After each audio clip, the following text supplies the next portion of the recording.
Beastwoman warrior who protected my town said she wasn't meant to fall in love. The first time I saw her, she was standing on the walls of our shattered town, her claws dripping with the blood of monsters. They called her Karen of the wild clans, the Beastwoman warrior. Half human, half something else, her eyes glowed amber in the dim light, her mane of black hair falling over a cloak made from the hides of creatures she'd slain. The elders said she came from the eastern forests, where even the trees whispered warnings about her kind. To me she looked like salvation. Our town, Harrow's Rest, had been dying for years. Famine, disease, then raids by the Ashborn, creatures made of smoke and bone. When Karen arrived, she didn't ask for payment or praise. She simply stood at our gates and said, in a voice low and strange, "You are under my protection now." And she was.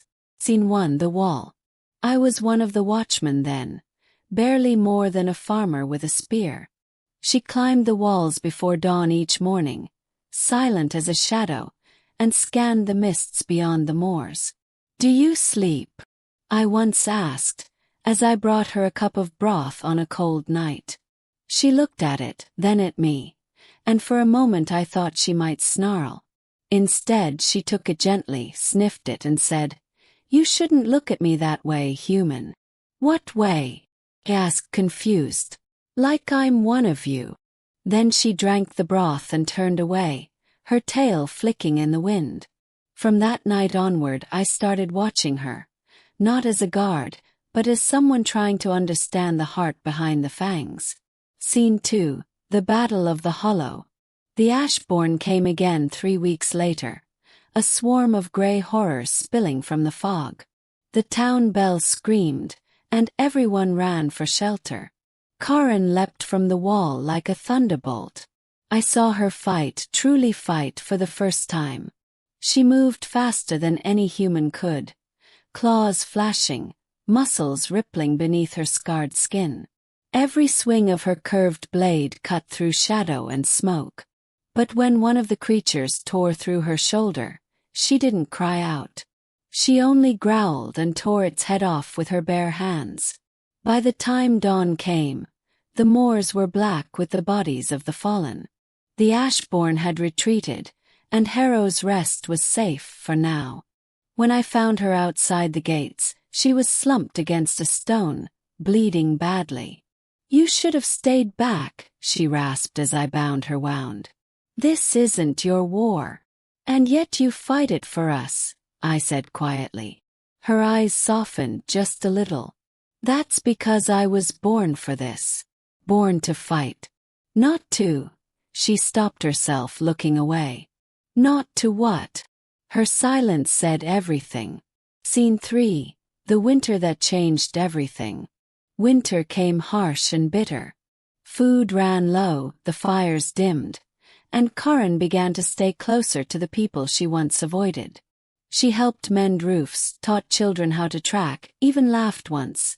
A low, strange sound like a growl turned to music.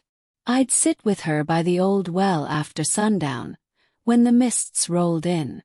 She'd tell me stories of her homeland, of the forests where the beasts ruled, of ancient pacts made between claw and crown. And one night she said something I'll never forget. "When I was a cub, my mother told me our kind could never love. Love makes you weak, makes you hesitate. A warrior who hesitates dies." I met her gaze. "Do you believe that?" Her tail flicked once, restless. "I used to." She turned her face away, but I saw the faintest tremor in her hands. Scene 4, the betrayal. The elders feared her power. They said she'd draw worse things toward us, things that hunted her kind. They wanted her gone before spring. When they told her, she only nodded. "I expected this," she said. "Humans fear what they owe." I tried to stop her. "You can't just leave. The Ashborn. They'll come whether I stay or not," she said. "But if I'm here, they'll come for me. I won't doom your people." Her tone was final, but I saw the pain flicker behind her golden eyes. That night I found her packing what little she had. A blade, a cloak, a small carved stone she said was her clan's heartmark. I didn't think. I just kissed her. Her breath caught, not in anger but in shock.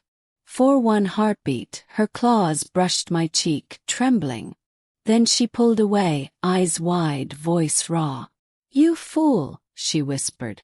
"You've made me feel something I can't keep." And she left.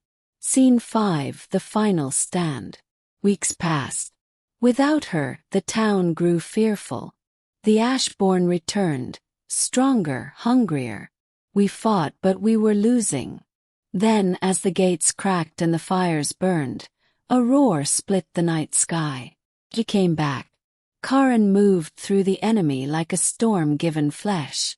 The Ashborn screamed as she tore them apart, one by one, until the last one fled into the fog. But she was wounded, too deeply this time. I caught her as she fell. Her blood was warm on my hands. "You came back," I whispered. She smiled faintly. "I told you. I wasn't meant to love. But maybe that's why I had to." Her hand, clawed, strong and trembling, touched my face. "Protect them. Live." Then her eyes dimmed like stars fading before dawn. Scene 6, Epilogue. We buried her on the walls she once defended, beneath the banner of Harrow's rest. The mists still rise from the moors each morning, but they never cross the gates again. And sometimes when the wind howls through the hills, I swear I hear her voice, low and fierce, whispering, "Not meant to love, yet loved all the same." As the first light of dawn spread over Harrow's rest, the smoke of battle thinned, and the silence that followed was heavier than the roar that had come before it. I knelt beside Karen, her blood dark against the frost-bitten earth. Her breaths came shallow, each one trembling with effort. "You came back," I whispered, my throat tight. "You could have stayed away, lived." Her lips curved faintly, the ghost of a smile. "And leave you to face them alone." She shook her head weakly. "No, I was born to fight, remember.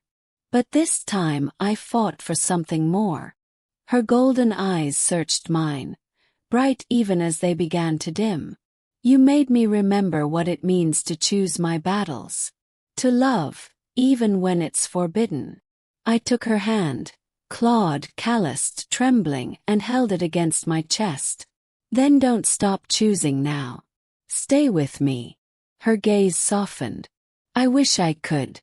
But I was never meant to stay. Warriors like me, we belong to the wind." A shudder ran through her body. Her tail went still. And with one final breath she whispered, "Protect them, and remember me." Then she was gone. We buried her where the wall met the forest, between the human world she saved and the wild one she came from. I carved her clan's mark into the stone above her grave and laid her blade beside it. Years have passed since that night. The Ashborn never returned. Children play in the streets again, and the walls she built still stand strong. And when the wind howls across the moors, I sometimes hear her voice, fierce and tender, whispering through the cold. "I wasn't meant to fall in love, but I did."